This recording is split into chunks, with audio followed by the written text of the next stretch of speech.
esta hora, Radio Viva presenta Juárez, ciudad con historia.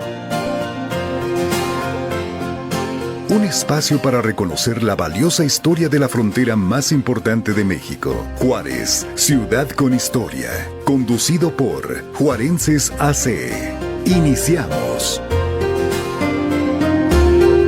Hola, muy buenas tardes, tengan todos ustedes en donde nos estén escuchando. A lo mejor usted va manejando, a lo mejor está terminando de comer, vaya usted a saber, pero qué bueno que nos esté escuchando en su programa Juárez, ciudad con historia, en Radio Viva 102.5 FM.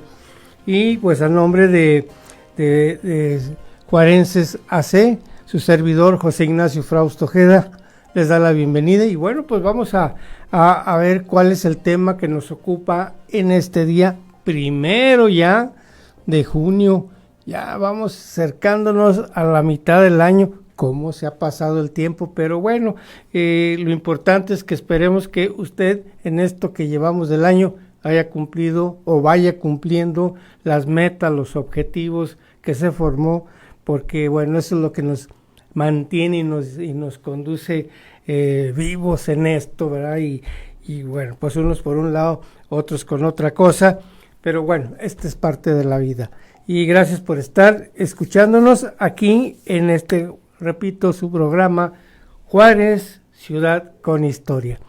Bien, la semana pasada, el lunes pasado, iniciamos una temática que le denominamos la historia en 4 cuadros.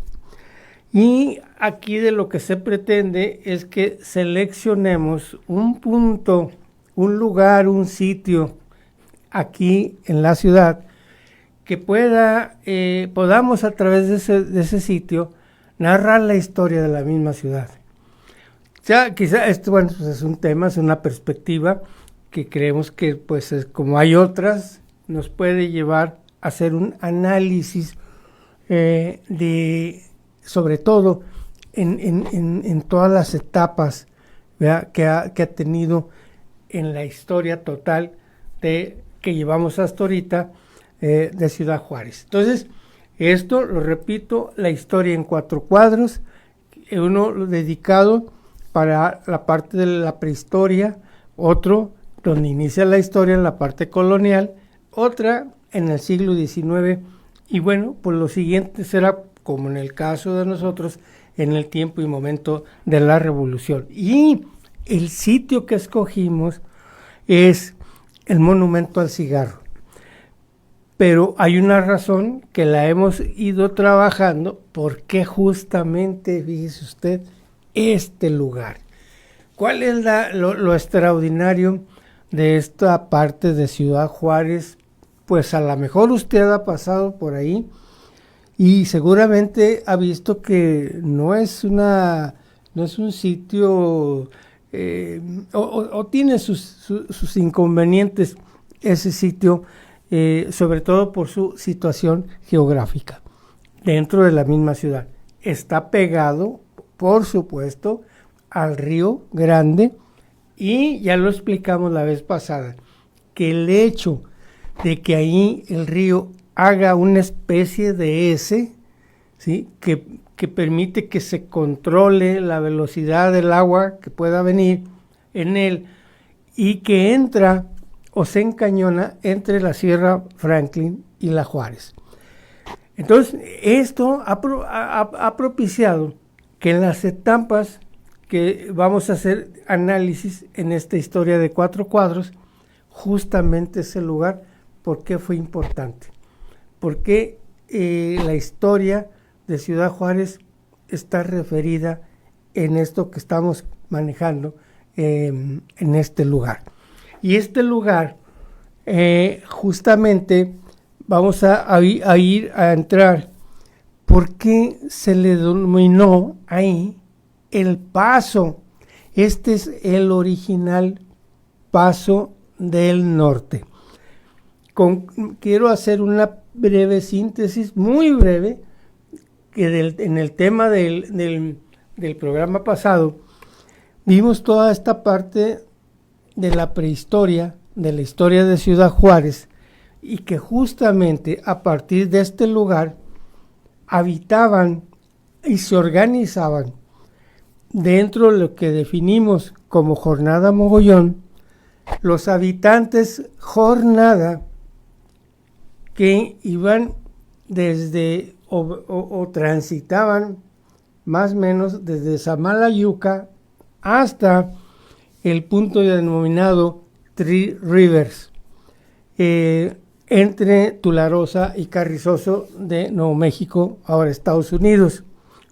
Esta, obviamente, siguiendo las márgenes del Río Grande. Aquí, en nuestra historia, en nuestra región, el actor, por denominarlo de una manera importante, ha sido en la historia el Río Grande, o Río Bravo, pero pues más bien desde la historia se registra como el Río Grande. Y todos estos nativos que vivieron aquí, que ya explicamos cuál era su formación social, su cuestión religiosa, su tipo de construcción, el comercio que realizaban, todos estos grupos que habitaron aquí alrededor de donde estamos, en 1450 tuvieron que migrar, tuvieron que buscar lugares que tuvieran mejores condiciones. ¿Por qué? Porque resulta, de acuerdo al estudio arqueológico, hubo una sequía de 16 años. Y donde quiera que haya una sequía de 16 años, pues tiene que mover todo lo relacionado con la supervivencia de un grupo humano en ese lugar. Y yo diría que también esto impacta, por supuesto, a la vegetación y a los animales. Entonces, esto propició el movimiento de que los que habitaron aquí tuvieron que buscar otro lugar, tuvieron que moverse, y así sucesivamente todos los pueblos, incluyendo Paquimé. Entonces, de ahí, fíjese usted, entre 1450 y 1540, que viene en su avanzada Vázquez Coronado, fíjese usted todos los años que hay. Entonces, quiere decir que cuando los españoles llegan aquí, a toda esta región, una región que definimos desde la semana pasada como dentro de Oasis América, la Mogollón, y que tuvieron pues que migrar todos estos grupos por las condiciones que ya dijimos. Entonces, cuando ya llegan estos primeros españoles, vamos a ver a quién realmente encontraron en los lugares que ya ellos iban visitando. Aquí encontraron a los Manso, también a los Suma y a los Jumanos. Pero los Manso eran los que habitaban exactamente el sitio donde está alrededor este monumento al cigarro. Y de ahí era su hábitat hasta lo que hoy son las cruces en las montañas Organ. Entonces, se presume que cuando ellos encuentran a los Manso, estos seguramente eran los descendientes de los Jornada que habitaban esta región, porque de acuerdo a las descripciones arqueológicas, por lo menos tenían el mismo sistema de agricultura. Y eso ya es un dato que permitiría, ¿verdad?, asociar en dos tiempos, porque si le sumó ya a usted o le restó entre 1540 y y 1450, pues estamos hablando casi de 100 años, ¿sí? ¿Qué pasaron esos 100 años? Hay mucho misterio todavía, hay un trabajo todavía muy profundo que deben de hacer arqueología, porque de 1450 para atrás se conoce qué pueblos había, cuáles eran sus dimensiones, cuáles eran sus condiciones. O sea, eso se conoce porque ha habido un trabajo muy serio y muy fuerte que se ha hecho aquí en la región entre 1950 y 60, 70 y los 80 por arqueólogos tanto que trabajaban en la Universidad de UTEP y la de Las Cruces. Bueno, como haya sido entonces, mire, vamos a entrar a la etapa colonial. Ya vimos esta parte en el programa pasado, todo lo que fue la prehistoria de nuestra región. Y como lo denotamos, la historia empieza cuando se escribe los hechos, que se convierten en relatos, que pueden ser interpretados y que de alguna manera podemos decir, porque los entendemos, son inteligibles, así se dieron las cosas. Y entonces, estos primeros españoles que vinieron en avanzadas, de los cuales algunos traían, por supuesto, cédula real para realizar estas excursiones o estas avanzadas, traían un escribano. Y esto es lo que le da el valor, porque este escribano registra, es el cronista, ¿sí?, de este avanzado, de este señor importante, su cronista, y día a día escribía, ¿sí?, o anotaba,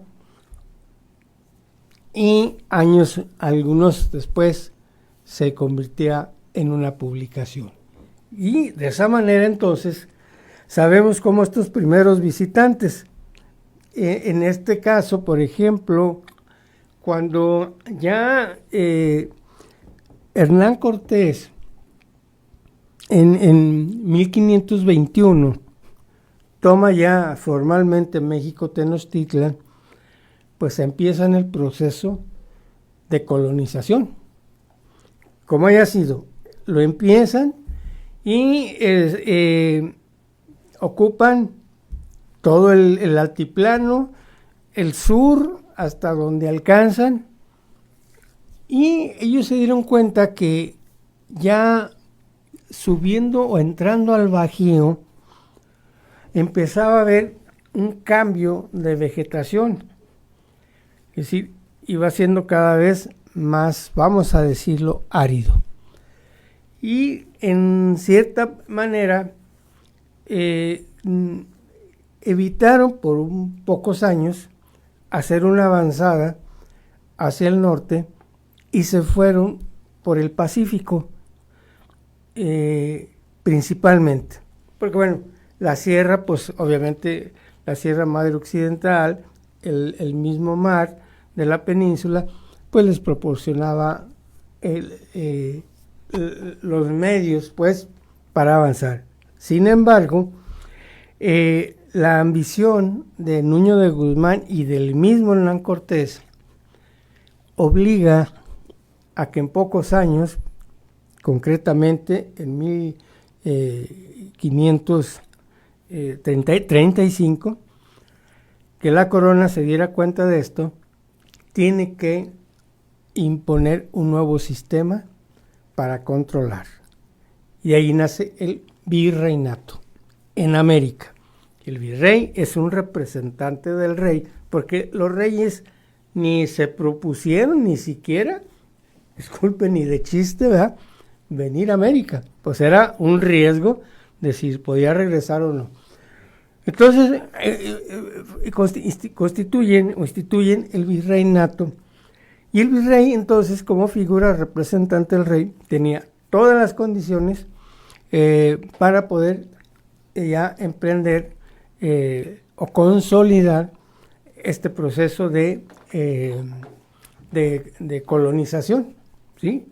Que bueno, sería interesante hablar sobre esto, pero pues esto es ahora sí que en otro espacio, en otro tema. Entonces, aquí es donde los dos primeros virreyes se dan cuenta de la necesidad, que estamos hablando ya a mediados avanzado, incluso el siglo XVII, de que tienen que ya buscar hacia el norte.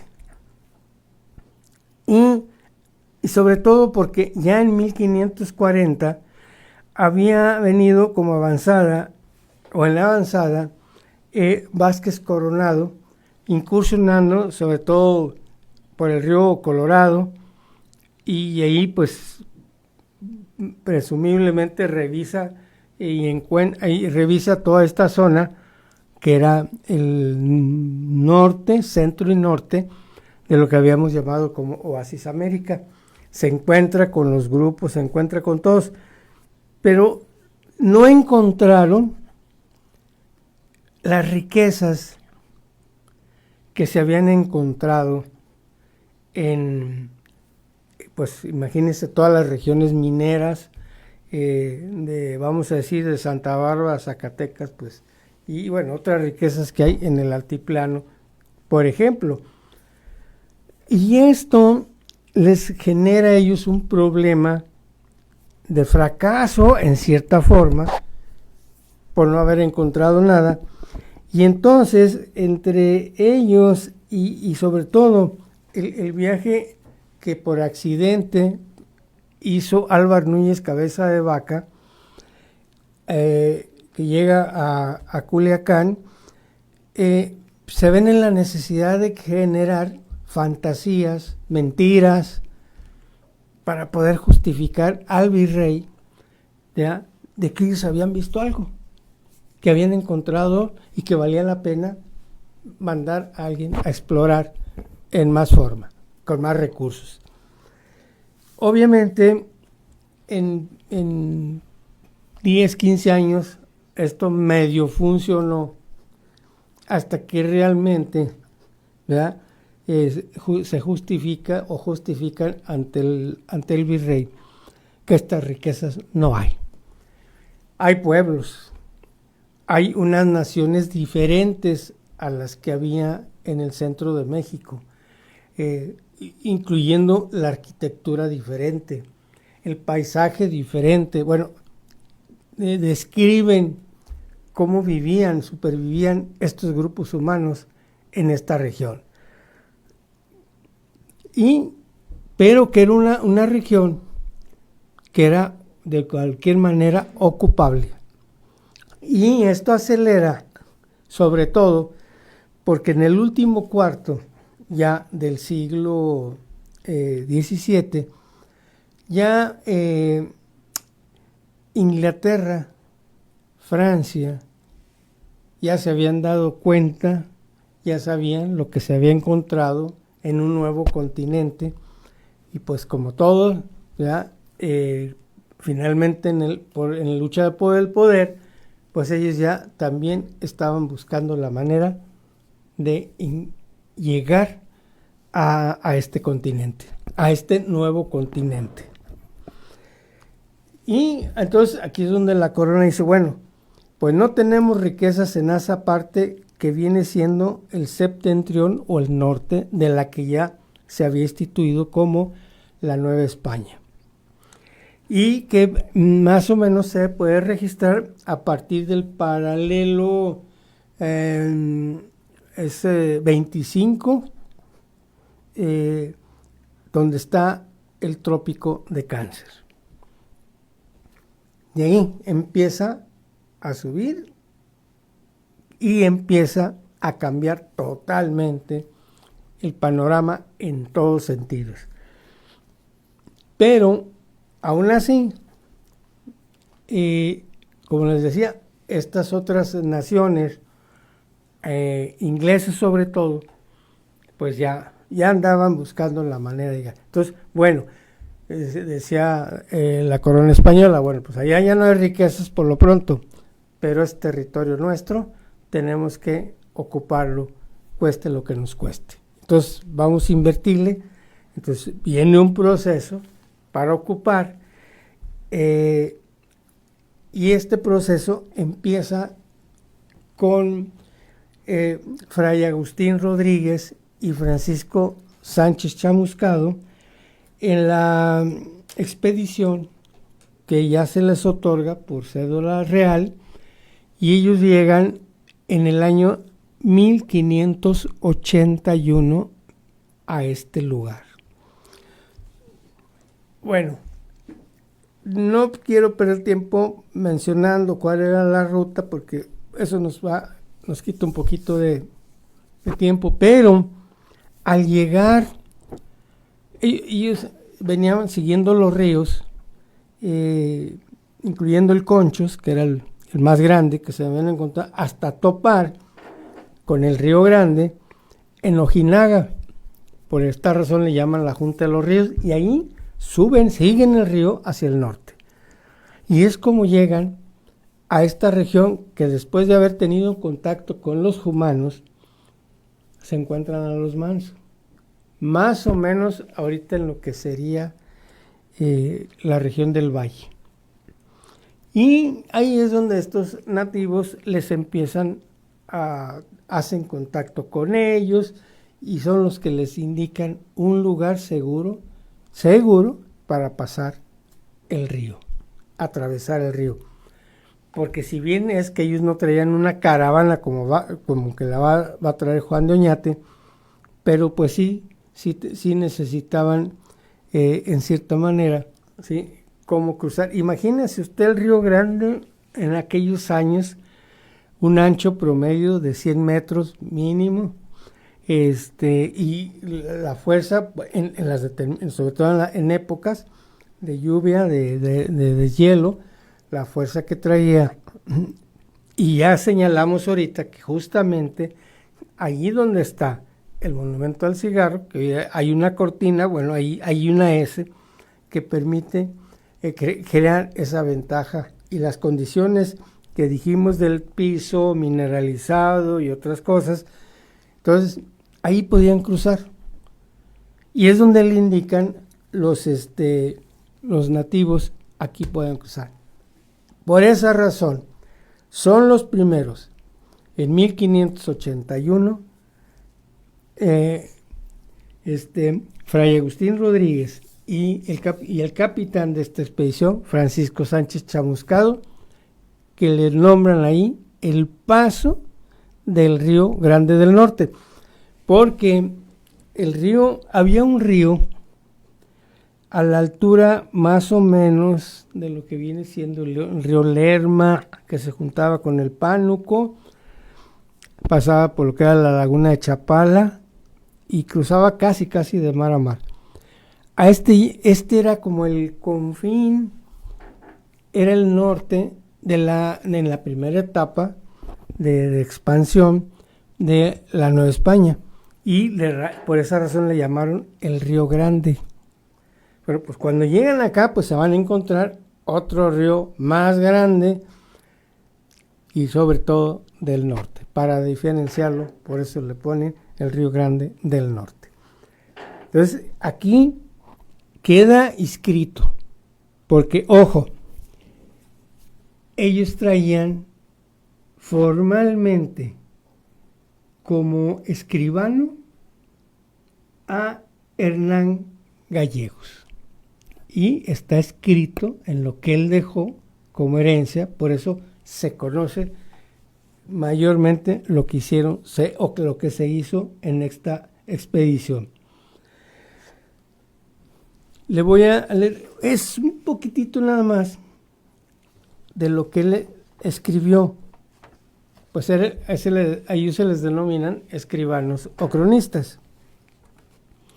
Dice: encaminarles para que su santa fe sea predicada y su evangelio se ha sembrado por toda la tierra e tierras, que así se descubrieren en su santo servicio y en aumento de la real corona como leales vasallos suyos, los cuales fueron Francisco Sánchez Chamuscado, caudillo del dicho viaje, y Hernán Gallegos por su secretario del dicho viaje, y también Pedro de Bustamante y Felipe de Escaldón, etcétera, etcétera. ¿Sí? Y esto está ya pues escrito en esta crónica que hace Hernán Gallegos. Pero además, cuando ya cruzan, porque el fin era que todo lo que encontrara o hasta donde llegaran, ya más hacia el norte, lo iban a demarcar y le iban a demarcar y ponerle un nombre para que quedara registrado. Ojo, no fundan. Aquí le llamaron a este lugar el Paso del Río Grande del Norte, que ya en lo sucesivo, para su forma civil, queda con la contracción de Paso del Norte, ya en lo civil. Y a todo lo que van a encontrar, pues no sé, a descubrir más hacia allá, lo van a nombrar la Nuevo México. La Nuevo México porque era cruzar afuera de lo que era el territorio de la Nueva España a unos lugares nuevos que ellos pretendían encontrar algo, tal vez recordándoles lo que era México, las riquezas que tenían ahí. Y bueno, pues esa era la idea, la esperanza, y por eso le ponen la Nueva México, pero además van a ser como provincia, no como territorio. ¿Sí? El territorio va a llegar hasta la Nueva Vizcaya. Bueno, entonces ellos son los primeros que llegan formalmente y cruzan en este lugar que he señalado. Si usted puede buscar, le interesa, busque a Hernán Gallegos como escribano y probablemente tenga suerte y encuentre el relato que él hizo, que es bastante grande, ¿verdad? Donde puede usted leer todo lo que sucedió en esta expedición. Bueno, regresan a la Ciudad de México, relatan al virrey todo lo que se había visto. De hecho, mueren, pero quienes, sobre todo Francisco Sánchez Chamuscado, enferma, pero con la información que le llega al virrey le permite entonces tomar decisiones, es decir, sí tenemos que controlar, ¿sí? este lugar, porque hay poblaciones, hay gente que podemos cristianizar, que esto hace que se cumpla la misión para la que el Papa nos permite encomendar en este sentido, y a beneficio y gloria de la corona española.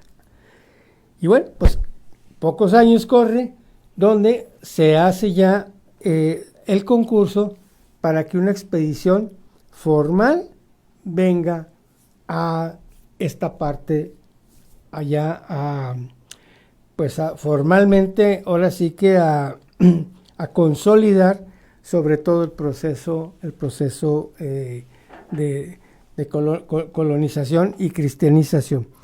Aquí entra entonces en acción Juan de Oñate.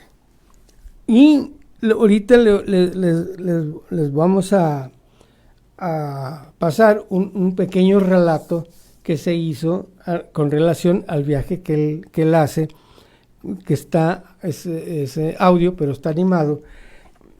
Pero antes quiero acentuar que, fíjese usted, Juan de Oñate fue hijo de Cristóbal de Oñate.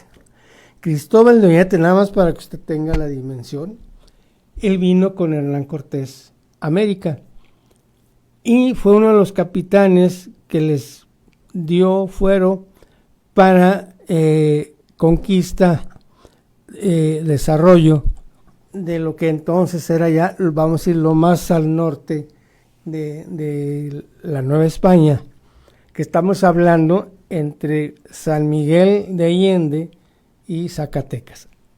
Ahorita está ahí. Y entonces él, con los triunfos que logra, entre otros, es cofundador de la ciudad de Zacatecas. Y esto le da el privilegio, porque también fue uno de los que encontraron uno de las minas más importantes en plata, que es el mineral allí en Zacatecas.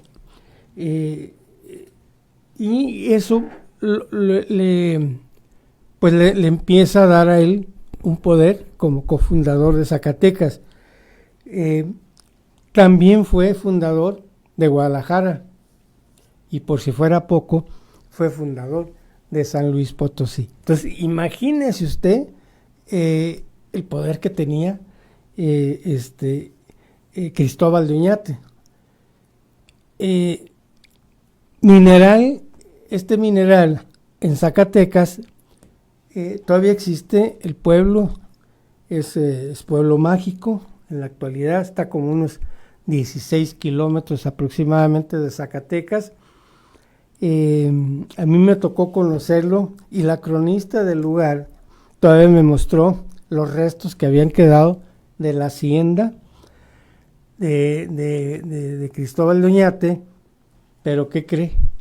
Pues ahí es Pánuco, el mineral de Pánuco, Zacatecas. Ahí es donde nace Juan de Oñate. Y me dice, mire, esta es la casa, por supuesto un poquito remodelada. Dice, pero esta fue la casa donde nació Juan de Oñate, que estaba en el pueblo. La hacienda estaría unos 5 o 6 kilómetros de ahí. Entonces, esto nos da la magnitud de la riqueza en la que vivía Juan de Oñate. Eso le permitió tener el recurso para concursar y ganar la expedición por cédula real para venir aquí a conocer, ver, determinar lo que ya anteriormente habían hecho Fray Agustín Rodríguez y Francisco Sánchez Chamuscado. Y bueno, pero para esto, obviamente, ya se había brincado de Zacatecas a Santa Bárbara el avance del control, ¿ya? Sobre todo por las minas que había ahí en la región. Pues ahora sabemos que está también el oro, obviamente Parral, y que esta también era una puerta, Santa Bárbara, no nomás para subir a esta región del norte, sino también para rumbo de Sonora. Viene la expedición de Juan de Oñate, y le voy a agradecer mucho a Raúl que nos apoye unos 10 minutitos nada más para que escuche este relato, cuáles eran las condiciones en las que Juan de Oñate emprende su expedición aquí al norte.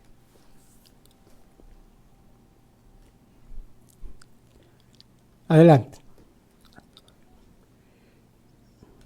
6 de enero de 1598, 500 hombres, mujeres y niños se encaminaron en la búsqueda de su destino. Ese día, muy de mañana, fueron tomando camino 80 carromatos cargados de todo lo necesario para colonizar y pacificar la Nueva México. A sus lados, enfrente y detrás, los acompañaban 7,000 cabezas de ganado, vacas, caballos, mulas, burros, corderos, bueyes, ovejas. Iban mugiendo, balando, bufando, relinchando, resoplando, caminando y levantando polvo. Todos juntos formaban una columna que medía 5 kilómetros de largo y otros 5 de ancho.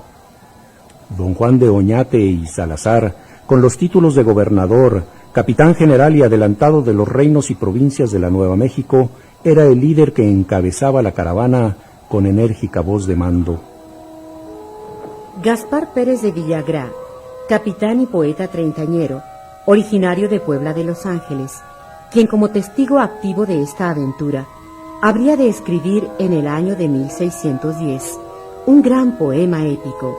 Nos dice: más de 80 carretas bien cargadas, que con sus carros y carrozas iban, cuales van en su escuadra bien compuestas las hormigas el trigo acarreando. Así, marchando todas prolongadas, con un ronco chillido y sordo aplauso, un camino tendido bien abierto dejaban con su rueda señalado. 2 años y meses antes, don Juan de Oñate había firmado un contrato con la corona española, que le permitiría conquistar, pacificar y convertir esas desconocidas provincias de la Nueva México. Mucho tiempo antes, entre los años de 1528 y 1536, los nómadas españoles sobrevivientes de la fallida expedición de Pánfilo de Narváez a la Florida, Álvar Núñez de Vera Cabeza de Vaca, el Negro Estebanico, Andrés Dorantes y Alonso del Castillo, estuvieron vagando como caminantes curanderos por los extensos parajes del norte, y al llegar a México y contar su aventura, dejaron entrever que estos lugares estaban habitados por grupos humanos inmersos en grandes riquezas que habrían de opacar la magnificencia de Tenochtitlán. Estos informes despertaron los sueños de españoles que deseaban el rápido enriquecimiento a través de la conquista, buscando emular el éxito de Hernán Cortés. Inmediatamente se organizaron expediciones para confirmar la veracidad de esos datos. Fray Marcos de Niza y el Negro Estebanico primero y Francisco Vázquez de Coronado después salen en la búsqueda de esas 7 míticas ciudades de oro. Fracasaron.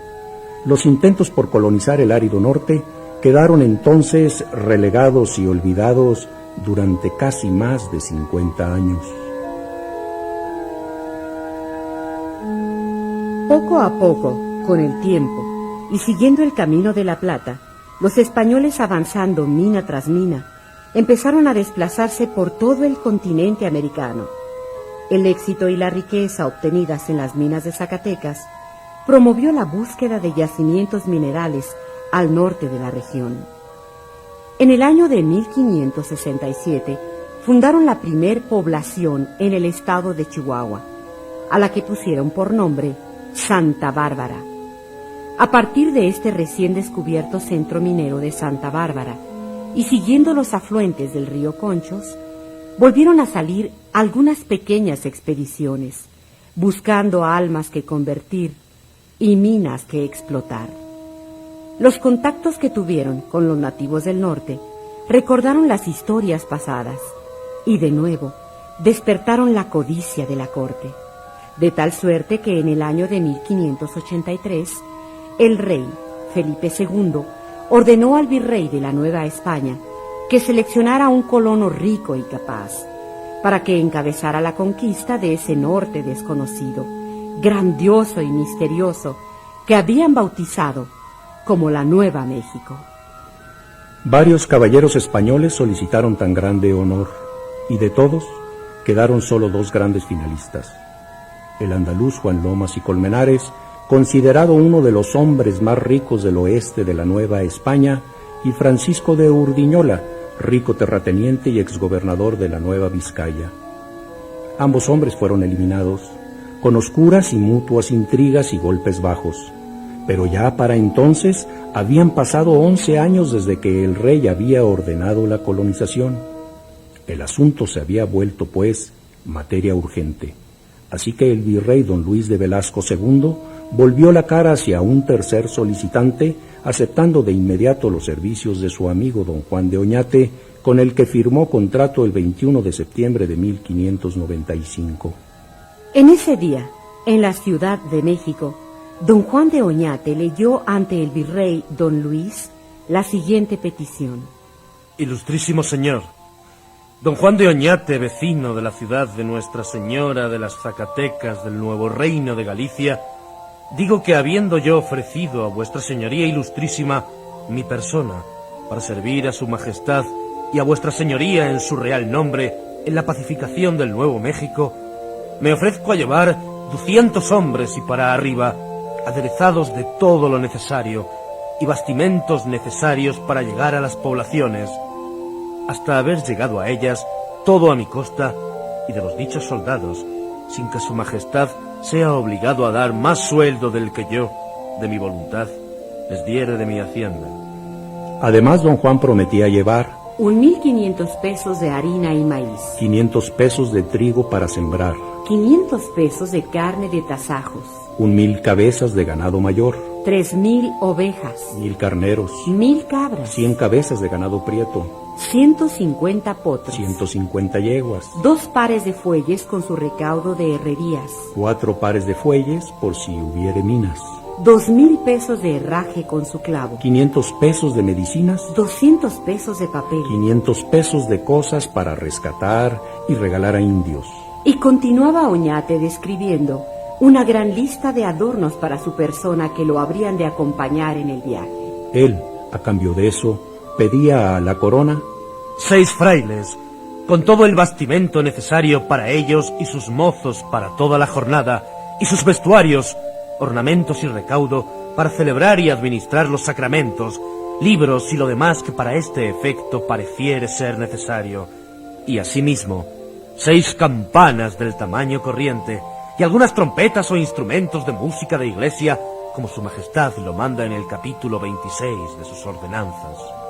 Además, entre otras cosas, solicitaba la pólvora y munición que fuera necesaria para la jornada y 6 piezas de artillería, 2 docenas de cotas y otros tantos arcabuces de la armería de su majestad.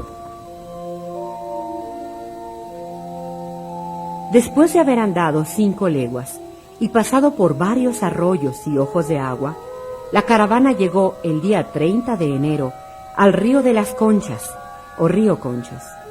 El cruce de este río se complicó, pues tuvieron que hacer un puente con las ruedas de los carromatos y cortezas de árbol para ayudar a cruzar a los borregos. Villagrá, en su canto 10º, nos relata. Y como con el peso de la lana muchas de las ovejas zozobraban, por no poder nadar con tanta carga, por solo remediar tan grave daño, dio luego el general en una cosa, al parecer de todos increíble, y fue que al bravo río caudaloso una segura puente se le hiciese, para cuyo principio 2 docenas de ruedas de carretas bien fornidas quiso que se quitasen y trujesen. Una vez cruzado el río, permanecieron en su orilla norte hasta el día 7 de febrero, esperando a que el visitador inspector Juan de Frías Salazar, enviado por el virrey, terminara de hacer la auditoría para constatar que todo lo que había ofrecido Oñate estuviera presente. Al reemprender la marcha, don Juan toma la decisión de avanzar directamente hacia el norte, en lugar de tomar el... Bien, esto, como puede ver, nos da en esta narración, pues nos va dando una idea, ¿no?, de lo que el compromiso que asume Juan de Oñate.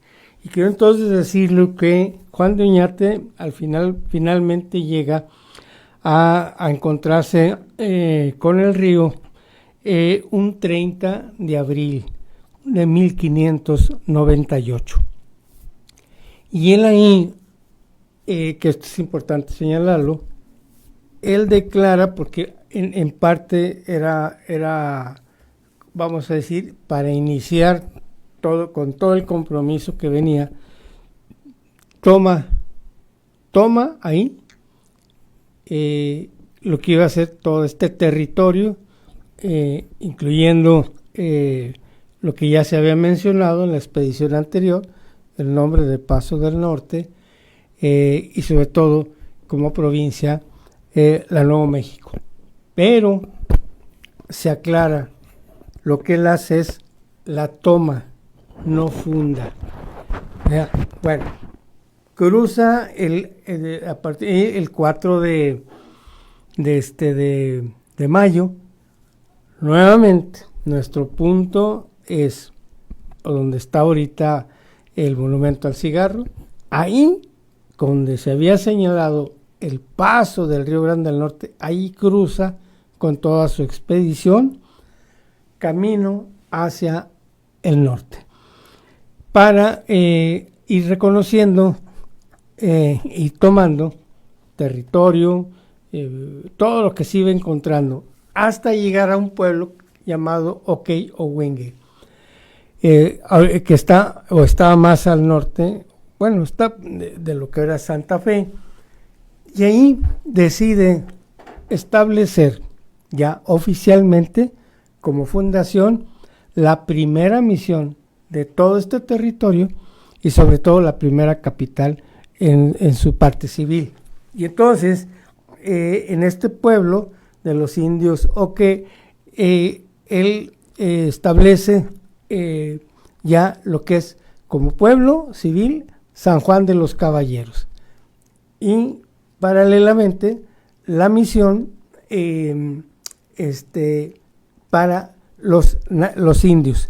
El pueblo debería de tener las condiciones para atender, ojo, y hago la aclaración, un pueblo para fundarse tenía que llevar o contener un determinado número de españoles.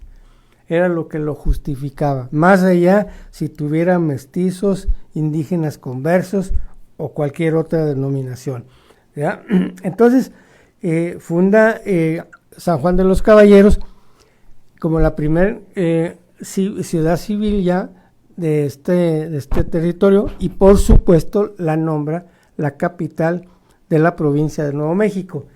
Unos años después, concretamente en 1609, es cuando se va a fundar Santa Fe. Y ahí, a partir de ahí, Juan de Oñate pues empieza a hacer todo este proceso de reconocer el lugar, y haya o no haya cumplido el acometido que finalmente llevaba. Bueno, es el primer gobernador de la provincia de Nuevo México, es quien inicia todo el proceso de colonización, y hay algo que a partir de aquí hay que tomar en cuenta. Todo o la mayor parte de todo el territorio mesoamericano tuvieron que pelear, porque en esos lugares, o los sitios o los pueblos que se encontraban, o aldeas, tenían mucha gente. Había mucha gente, había población, ya lo dijimos en la sesión pasada, póngale usted un promedio, los pueblos regulares andaban de 1000 gentes para arriba. Entonces, tomar estos lugares para poderlos conquistar y después pacificar, pues se tenía que pelear.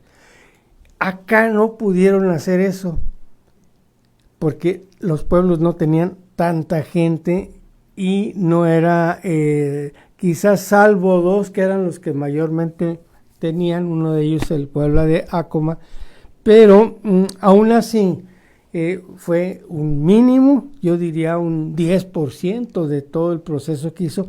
Por eso se le dice, o se le reconoce que la conquista de esta región fue más espiritual que moral, y más espiritual que militar,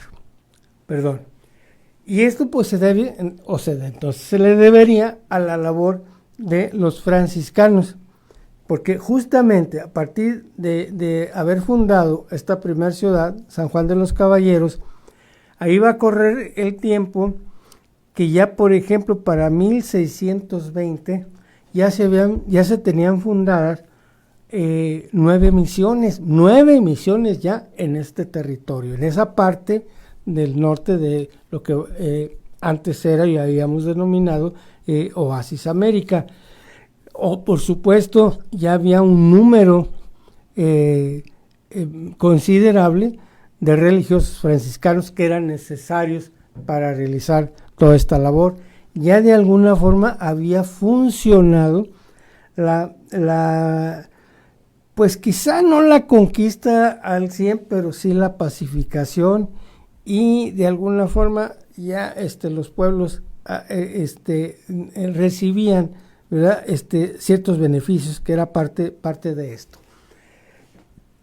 Para el año 1625-26, como ya había ya el control, ya había más misiones, entonces se tuvo que establecer la conversión de San Pablo, que era la forma de controlar todo ese territorio, y esta conversión se establece en Santa Fe. Porque antes de esto todo dependía de la conversión que estaba en la Ciudad de México. Entonces, pues aquí ya era mucha la distancia, era mucho el problema. Ya platicaremos cómo en todo el proceso colonial, cuál era la distancia, los problemas que tenían las caravanas para llegar desde la Ciudad de México hasta Santa Fe, que por supuesto pasaban por Paso del Norte. Esto ya nos tocará ya seguramente el próximo programa, pero hasta aquí, bueno, pues la conversión ya ayudaba a que el control estuviera más de cerca, y eso hace que esto aumente todavía más la presencia de misiones, de tal manera que para 1630, ya con la presencia aquí de Fray García de San Francisco, muy joven, ¿sí?, y de otro hermano, Lego Arteaga, se da la fundación de la misión de Cenecú, donde hoy está la presa del Elefante, entre consecuencias, ¿sí?, y que era la misión más cercana aquí a este lugar donde nosotros estábamos, y que era habitado por los Manso. Obviamente, todos estos visitantes religiosos, civiles, todos los que pasaban aquí en caravanas, todos los que venían a este lugar, hasta Santa Fe, todos pasaban por aquí. Y si bien como tenemos en el entendido que las rutas que se van a dar ya en la Nueva España van a estar marcadas principalmente con los puntos, o a los puntos donde ya había la explotación de los minerales.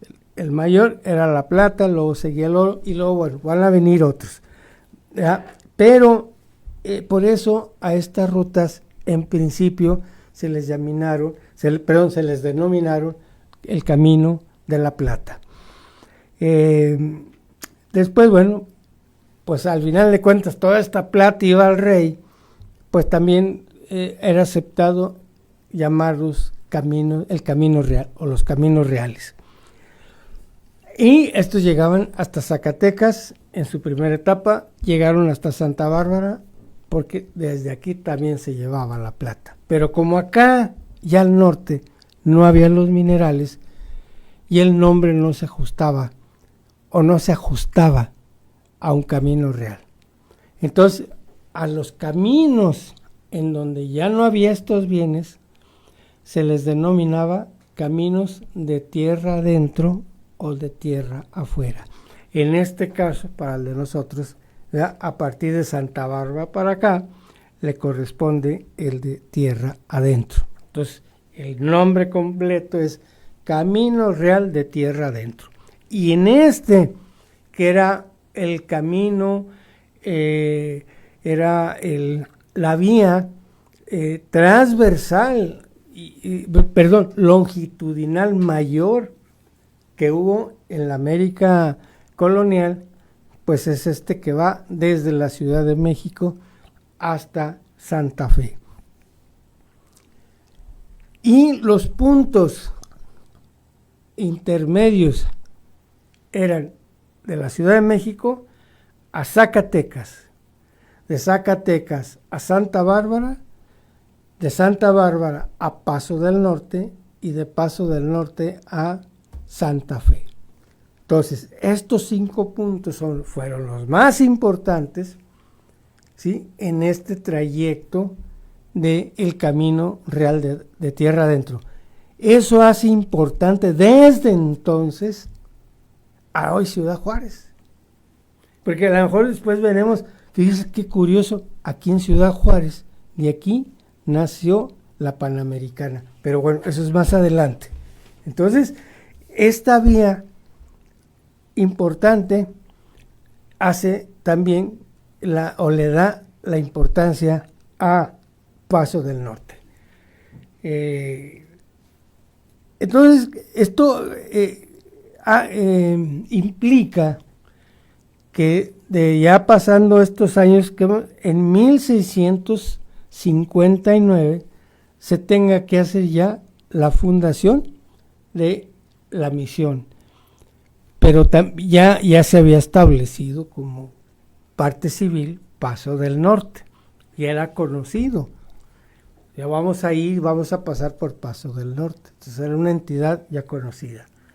Pero faltaba fundar una misión que ayudara a controlar a todos los nativos, que ya eran muchos, ¿sí?, que se habían establecido.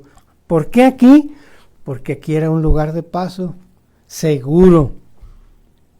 Todas las caravanas que venían aquí, que iban a Santa Fe o de regreso a la Ciudad de México, mínimo les obligaba a parar, ¿sí?, mínimo una semana, por medio de una semana, para poder descansar, reabastecerse y tantas otras cosas que necesitaban.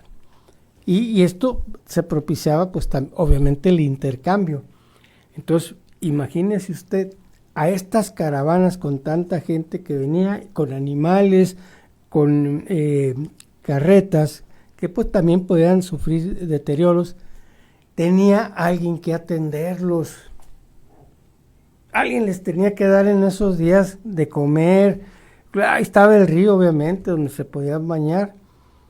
Pues aquí es donde empieza a nacer una serie de, vamos a decir, de españoles, que van a ser las primeras riquezas atendiendo a esta gente que venía en las caravanas. Y bueno, pero esto se formaliza cuando ya en 1659 Fray García de San Francisco, después de todo un proceso, ¿sí?, hace la fundación dedicada a los indios Manso en Paso del Norte.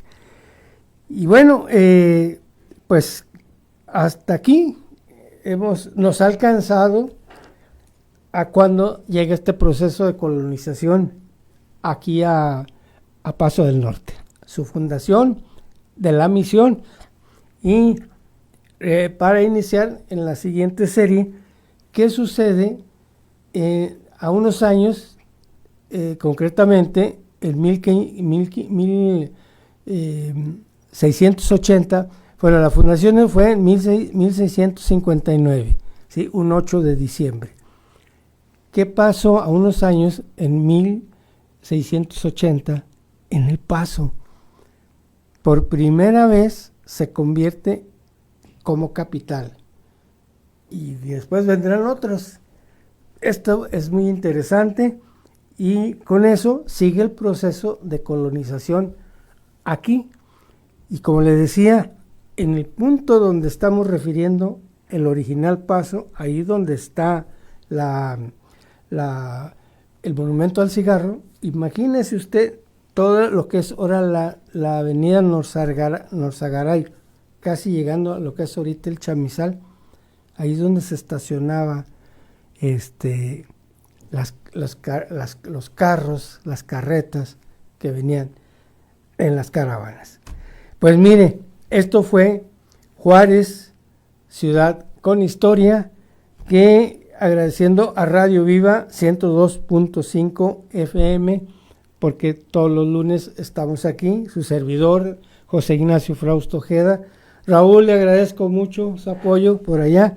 Y bueno, pues nos vamos a despedir como tradicionalmente lo hacemos, porque nosotros somos orgullosamente juarenses. Hasta pronto.